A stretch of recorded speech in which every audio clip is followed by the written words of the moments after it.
PCOD, PCOS, పిఎంఓఎస్ ఇట్లా ఎన్నో పేర్లు మనం వింటూనే ఉన్నామండి. తెలిసిన విషయమే. పీసీఓడికి మూల కారణం ఏంటి అంటే మన బాడీలో అనేది దానికి రెసిస్టెన్స్ వస్తుంది. పీసీఓడి, పీసీఓఎస్, పిఎంఓఎస్ ఇట్లా ఎన్నో పేర్లు మనం వింటూనే ఉన్నామండి. బట్ అన్ని ఒకటే, నీటి బుడగల సమస్య. సో ఇవి అసలు ఎందుకు వస్తాయి, ఎట్లా వస్తాయి, ఎట్లా తగ్గించుకోవాలి? పీసీఓడి ఈ కాలంలో దీన్ని మనం పిఎంఓఎస్ గా నేమ్ మార్చడం జరిగింది.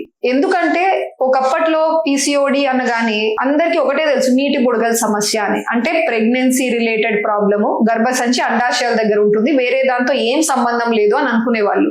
కానీ ఎప్పటి నుంచో తెలిసిన విషయమే, పీసీఓడికి మూల కారణం ఏంటి అంటే మన బాడీలో మన బ్లడ్ షుగర్స్ ని కంట్రోల్ చేసే హార్మోన్ ఇన్సులిన్ అనేది దానికి రెసిస్టెన్స్ వస్తుంది. బాడీ సరిగా రెస్పాండ్ కాదు, అందుకని బ్లడ్ లో షుగర్ లెవెల్స్ బాగా హై అవుతాయి. అండ్ దాని వల్ల వేరే వేరే ప్రాబ్లమ్స్, మన ప్రెగ్నెన్సీ రిలేటెడ్ కావచ్చు, ఈవెన్ అదర్ ప్రాబ్లమ్స్ కూడా వచ్చే ఛాన్స్ ఉంటుంది. అందుకనే పీసీఓడిని ఈ మధ్య కాలంలో పేరు మార్చి పిఎంఓఎస్ గా చేశారు. అంటే మెటబాలిక్ ఓవేరియన్ సిండ్రోమ్ లాగా చేశారు. దిస్ మీన్స్ మనకి హార్మోనల్ ఇష్యూ, ఇది ఓన్లీ ఓవరీ సంబంధించి కాదు, మెటబాలిక్ ఇష్యూస్ కూడా ఉండొచ్చు. So core basic problem is మనకి ఆ ఇన్సులిన్ రెసిస్టెన్స్ వస్తుంది.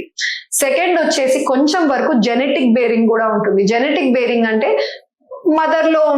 మదర్ కి కూడా సేమ్ ప్రాబ్లం ఉంది అంటే కూడా పిల్లల్లో కొంచెం వచ్చే ఛాన్స్ ఎక్కువగా ఉండొచ్చండి.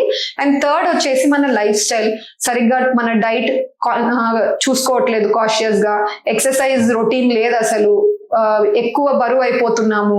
సో ఇటువంటి డైట్ అండ్ ఎక్సర్సైజ్ సరిగ్గా ఫాలో కాని వాళ్ళకి కూడా పీసీఓడి ఛాన్స్ వచ్చే అవకాశాలు చాలా ఎక్కువగా ఉంటాయి. సో ఇది మెయిన్ రీజన్స్ అన్నమాట. మల్టిపుల్ రీజన్స్ ఉంటాయి పీసీఓడి రావడానికి. దీన్ని ఎలా తగ్గించుకోవచ్చు? అన్ఫార్చునేట్లీ ఫీవర్ అట్లా ఏదన్నా యూరినరీ ట్రాక్ట్ ఇన్ఫెక్షన్ వచ్చిందంటే ఒక కోర్స్ ఆఫ్ యాంటీబయాటిక్స్ ఇస్తాం, ఒక వారం వాడండి లేదా 5 రోజులు వాడండి, ఆ తర్వాత వెళ్ళిపోతుంది అది. బట్ పీసీఓడి అలా కాదు, డయాబెటీస్ లాగా మనకి లైఫ్ లాంగ్ అదొక హార్మోనల్ వ్యత్యాస. అందుకని మనం దాన్ని కంప్లీట్ గా క్యూర్ చేయలేం, కానీ డెఫినెట్లీ కంట్రోల్లో అయితే ఉంచొచ్చు. సో కంట్రోల్లో ఉంచాలి అంటే ప్రూవెన్, ఊరికే అంటున్నామని కాదు, కానీ డెఫినెట్ గా స్టార్టింగ్ లేదా ఫస్ట్ లైన్ ఆఫ్ ట్రీట్మెంట్ పీసీఓడికి డైట్ అండ్ ఎక్సర్సైజెస్ మాత్రమే.